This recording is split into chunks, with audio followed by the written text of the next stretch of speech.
नमस्कार। आज डॉक्टर आशा के आज के एपिसोड में आपका स्वागत है। आज हम चर्चा करेंगे हाइपरटेंशन यानी बढ़े हुए ब्लड प्रेशर की। इस पर चर्चा करने के लिए हमारे साथ हैं मिसेस प्रीति, जो एक एडमिनिस्ट्रेटर हैं।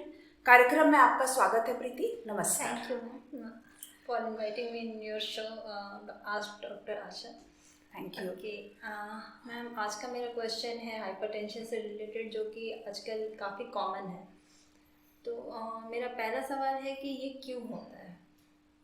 देखिए, हाइपरटेंशन बेसिकली एक एज रिलेटेड प्रॉब्लम है। ओके। और इसके अलावा जो नॉन एज रिलेटेड प्रॉब्लम है वो रीनल हाइपरटेंशन कहते हैं हम, जब किडनी की ब्लड सप्लाई कम होती है किसी वजह से, तो उस ब्लड सप्लाई कम होने से किडनी में से हाइपरटेंशन के एजेंट्स निकलते हैं और ब्लड प्रेशर बढ़ जाता है। ओके। दैट इज वन, पर that is a rare variety. Normally जो एजिंग के कारण हाइपरटेंशन होता है वो इसलिए कि हमारी जो खून की नसें हैं, ये खून की नसें उम्र के साथ थोड़ी कड़क हो जाती हैं। तो जब कड़क हो जाती हैं तो उनके अंदर ब्लड पंप करने के लिए हार्ट को ज़्यादा जोर लगाना पड़ता है। तो जब ज़्यादा जोर लगाना पड़ता है तो उसे हम हाई ब्लड प्रेशर कहते हैं। ये एज रिलेटेड प्रॉब्लम है। ओके। और जो लोग बहुत ज़्यादा फैट डाइट में लेते हैं, जो एक्सरसाइज बिल्कुल नहीं करते हैं, उनका वजन बढ़ जाता है। तो वजन बढ़ जाने से भी हार्ट पे लोड पड़ता है तो ब्लड प्रेशर बढ़ता है। उसके अलावा जब आप बहुत ज़्यादा फैट डाइट में लेते हैं, जो आपने सुना होगा कि कोलेस्ट्रॉल जम जाता है, ये बोलचाल की भाषा है। तो ब्लड वेसल्स के अंदर यदि प्लाक जम जाते हैं फैट के, उससे भी ब्लड प्रेशर बढ़ता है। ओके। इसका कारण मानसिक परेशानियां भी हैं क्या? देखिए, ब्लड प्रेशर दो तरह का होता है, एक एसेंशियल हाइपरटेंशन और एक रिएक्टिव हाइपरटेंशन। ओके। सो एसेंशियल हाइपरटेंशन वो है जो एज के कारण है, जो होगा उसको हम मॉडिफाई कर सकते हैं पर पूरा रोक नहीं सकते हैं। और दूसरा है रिएक्टिव हाइपरटेंशन। जैसे किसी को पता चला कि भाई वहां एक्सीडेंट हो गया, ब्लड प्रेशर हो गया, सो ये किसी इवेंट के रिएक्शन के तौर पे जो होता है, जिसमें सडनली बीपी शूट होता है, that is a reactive hypertension. जिसलिए आपने सुना होगा कि जो हार्ट के मरीज हैं उनको बोला जाता है कि भाई इन्हें कोई खबर एकदम मत सुनाना, क्योंकि वो रिएक्शन से उनका ब्लड प्रेशर बढ़ेगा, तो ब्लड प्रेशर बढ़ने से उनके हार्ट पे लोड पड़ेगा। सो रिएक्टिव हाइपरटेंशन किसी भी एज में हो सकता है। और जो एसेंशियल हाइपरटेंशन है वो जैसे जैसे एज बढ़ती है या वजन बढ़ता है उसकी तुलना में बढ़ता है। क्योंकि आजकल देखा गया है काफ़ी कम एज में हाइपरटेंशन की प्रॉब्लम आ रही है। देखिए, जो हम देख रहे हैं जैसे आईटी इंडस्ट्री के, जो हमारे लास्ट एपिसोड में हुआ हमारा, कि आईटी में बच्चे बैठे रहते हैं 12 घंटे, 14 घंटे, 16 घंटे।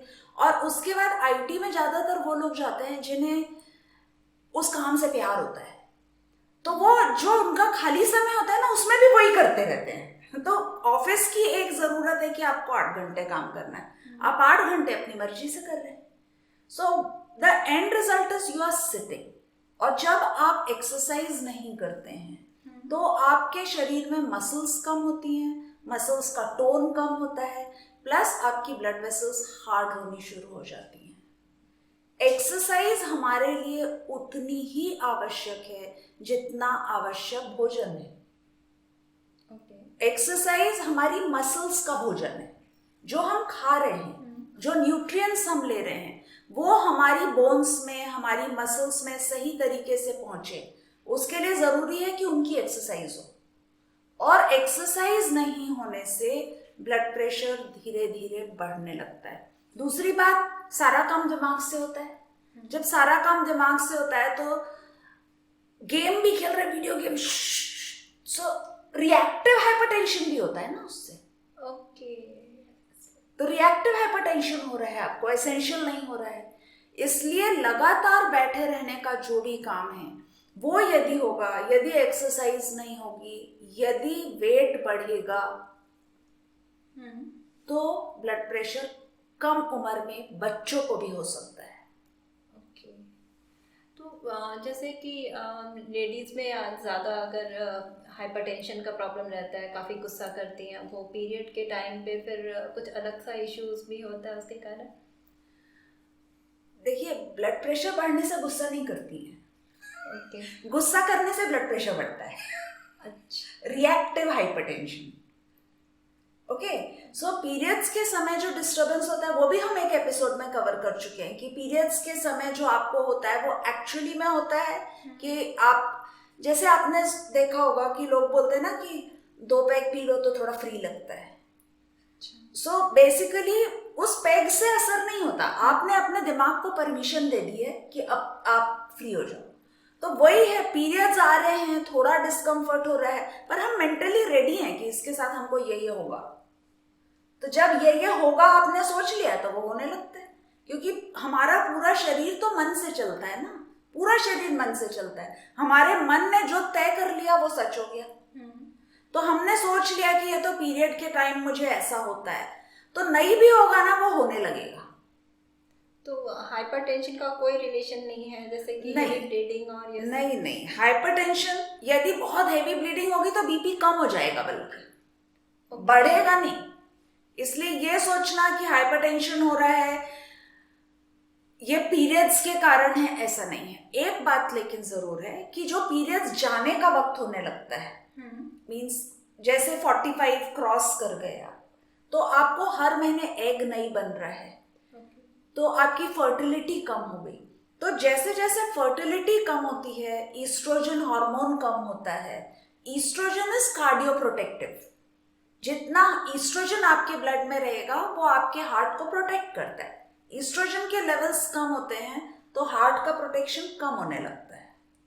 और naturally age related blood pressure बढ़ने लगता है। फिर आप क्या सजेस्ट करेंगे, डाइट क्या लेना चाहिए, एक्सरसाइज, माइंड हेवी? देखिए, एक्सरसाइज, ये भी हमारा एक पूरा एपिसोड एक्सरसाइज पर ही हुआ है, मगर ये समझने की बात है कि एक्सरसाइज में 3 फैक्टर्स होते हैं। कुछ जो आपको रोज करनी है, कुछ जो हफ्ते में 3 बार करनी है, कुछ जो हफ्ते में 5 बार करनी है। ओके, इसके अलावा एक्सरसाइज में एक और फैक्टर है, एंड दैट फैक्टर इज कि कुछ ऐसी चीजें हैं जो आपको हर वक्त करनी है। कुछ में आपकी हार्ट बीट इतनी फास्ट होनी चाहिए, 5 मिनट्स तक फास्ट हार्ट बीट रहेगी, तो that will train your heart कि अचानक कुछ होता है तो हार्ट फास्ट भी हो तो वो ठीक रहे।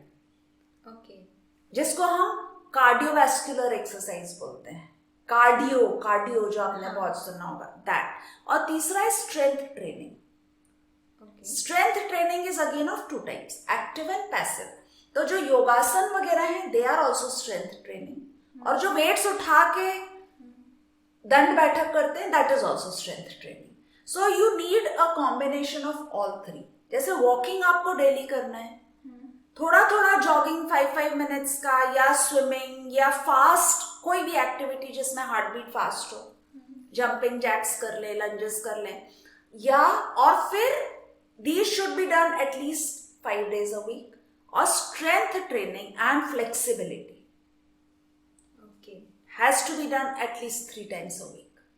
और जैसे आपकी एज बढ़ती जाती है तो फ्लेक्सिबिलिटी एक्सरसाइजेस को 5 days a week आपको करना पड़ेगा। What is flexibility? Like this hand. आप नॉर्मली जितने काम करते हैं सब नीचे करते हैं या कंधे से, हम मोस्टली काम नीचे करते हैं। लेडीज को पता कब चलता है? जब उनका हाथ चोटी के लिए पीछे नहीं जाता कि ये हाथ अटक रहा है। और आप ये सोचिए कि आजकल तो चोटियां भी बहुत कम लोग करते हैं।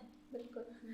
एज होती है, थोड़े बाल कटा देते हैं, तो वो नौबत ही नहीं आती। जब आप पीछे हाथ से कंघा घुमा रहे हो ना, तब आपको लगता है ये हाथ पीछे नहीं जा रहा है, तब पता चलता है।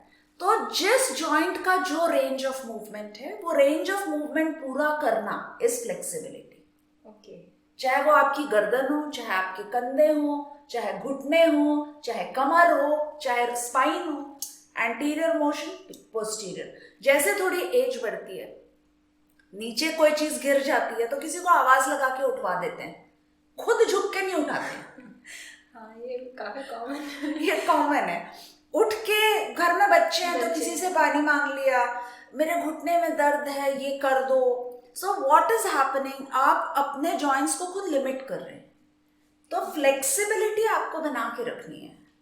और यदि आपको मेनोपॉज पे उसके बाद स्वस्थ रहना है तो ये बेसिक एक्सरसाइज आपको करनी है। मगर हाइपरटेंशन के लिए कार्डियो जरूर करना है।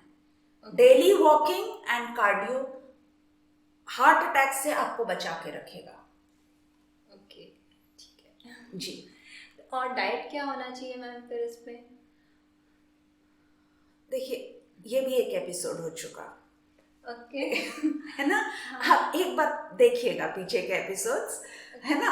पर डाइट में बेसिक चीज ये है कि मैं आपको ये प्रिस्क्राइब नहीं कर सकती कि आप ये खाइए या ये ना खाइए। मगर हमारे बैंक में पैसा कब जमा होता है? जब हमारे पास पैसे होते हैं। जब हमारे पास पैसे हों और खर्च कम। ओके। यदि आपका आय व्यय बराबर है तो कुछ जमा नहीं होगा।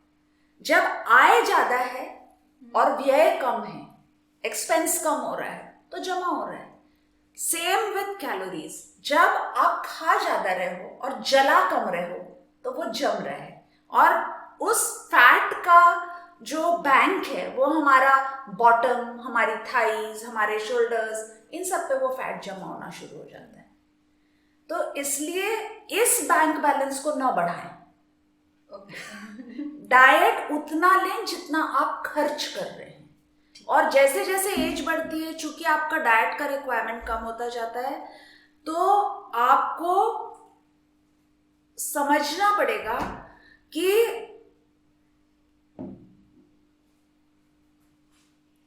आपको ये समझ में आना चाहिए कि आपको कम खाना है मगर उसमें न्यूट्रिएंट्स पूरे होने चाहिए। ओके।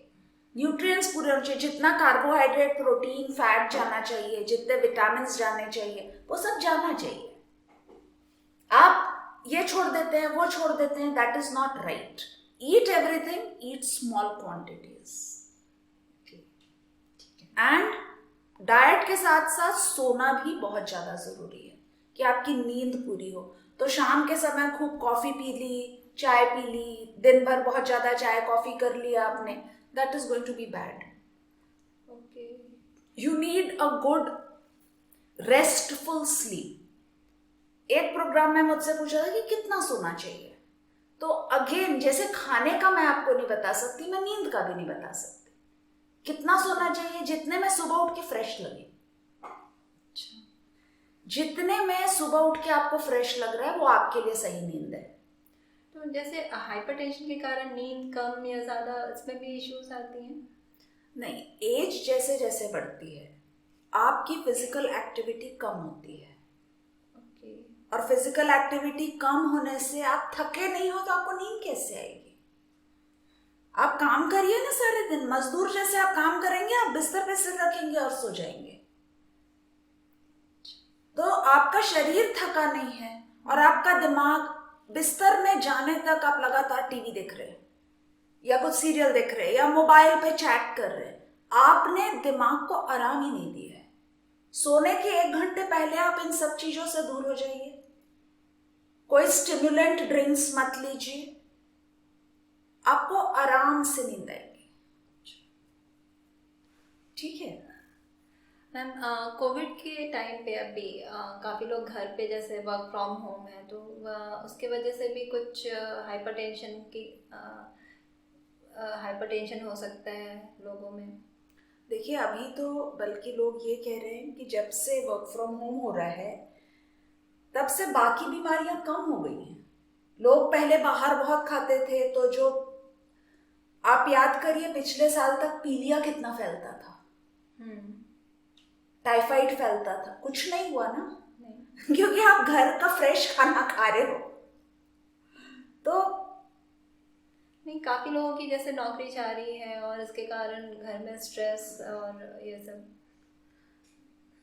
देखिए, मैं पॉलिटिकली कोई कमेंट नहीं करना चाहती, मगर सरकार ने इतनी व्यवस्था जरूर की है कि कोई भूखा ना मरे। और जिनकी नौकरी जा भी रही है उनके पास कुछ भी सेविंग नहीं है, ऐसा भी नहीं है कि अभी काम चल रहा है और ये टेम्परेरी फेज है, ये एक वॉर लाइक सिचुएशन है, we are at war with the virus.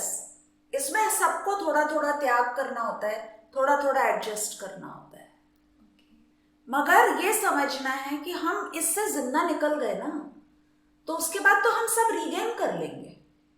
बिल्कुल जिंदा निकलना जरूरी है, अभी तो पहली आवश्यकता वही है। भी मेरा लास्ट क्वेश्चन, ये जेनेटिक इश्यूज हैं हाइपरटेंशन या फिर जेनेटिक भी होता है, जैसे किसी के पेरेंट्स को दोनों को हाइपरटेंशन का बहुत ज़्यादा है कि उनको पापा को 35 साल में हो गया, मम्मी को भी 35 साल में हो गया, तो उन बच्चों के जीन्स में ही है कि उनका थोड़ा जल्दी होगा। मगर यदि वो अपनी लाइफस्टाइल को मॉडिफाई करते हैं, लाइफस्टाइल मॉडिफिकेशन होने से जेनेटिक डिजीजेस को भी हम डिले कर सकते हैं। यदि वो अपना वेट कंट्रोल रखते हैं, यदि वो अपना रूटीन रेगुलर रखते हैं, यदि वो मेडिटेशन करके अपने दिमाग को शांत रखते हैं, रेगुलर एक्सरसाइज करते हैं, तो उनको ब्लड प्रेशर जल्दी होगा ऐसा ज़रूरी नहीं है। प्लस अभी बहुत अच्छी दवाएं अवेलेबल हैं, तो बिना डरे आपको चेकअप करा लेना है। और यदि ब्लड प्रेशर है तो बहुत सारे पेशेंट आते हैं, जब आपने देखा 240/180, तो भाई आप दवाई क्यों नहीं खा रहे हो, आपको पहले से पता है ब्लड प्रेशर है? बोले हाँ पता है, बीच बीच में बढ़ता है। कब से बढ़ रहा है? 10-12 साल से। तो आप दवाई क्यों नहीं खा रहे हो? आदत पड़ जाएगा करके नहीं खाते, ये लोग सोचते हैं। तो दवाई की आदत नहीं है, आपके जीन्स में कोडेड है कि आपको क्या बीमारी होगी और आप कैसे मरोगे। तो पूरी साइंस, पूरी मेडिकल साइंस इसी बात पे तो है कि हम जब तक जिए स्वस्थ जिए। उन डिजीजेस को मॉडिफाई करने के लिए यदि हमारे पास दवाएं हैं तो वो दवाएं आप लीजिए, आदत के चक्कर में ना पड़े। वो आपके डिजीज को कंट्रोल करेंगे, और कंट्रोल करेंगे तो वो प्रोग्रेस नहीं होगा। देखिए, ब्लड प्रेशर को साइलेंट किलर कहते हैं, क्योंकि ब्लड प्रेशर से कुछ होता नहीं। पता कब चलता है? हार्ट अटैक आ गया, ब्रेन हेमरेज हो गया, किडनी फेल हो गई, तब पता चलता है जी। और उन सब से बचने के चांसेस कम होते हैं। उसके बदले आप डिजीज को कंट्रोल कर लें और सारे कॉम्प्लिकेशन से बच जाएं तो ज्यादा बेहतर है। थैंक यू मैम, मेरी सारी क्वेरीज को सॉल्व करने के लिए। Thank you. Thank you. आप हमारे प्रोग्राम में आई, बहुत बहुत धन्यवाद। व्यूअर्स, आपको आज का कार्यक्रम यदि इंफॉर्मेटिव लगा है तो इसे शेयर करना ना भूलें, और साथ ही लाइक और सब्सक्राइब भी करें। मिलते हैं अगले हफ्ते इसी दिन आस्क डॉक्टर आशा के एक नए एपिसोड में एक नए सवाल के साथ। नमस्कार। नमस्कार।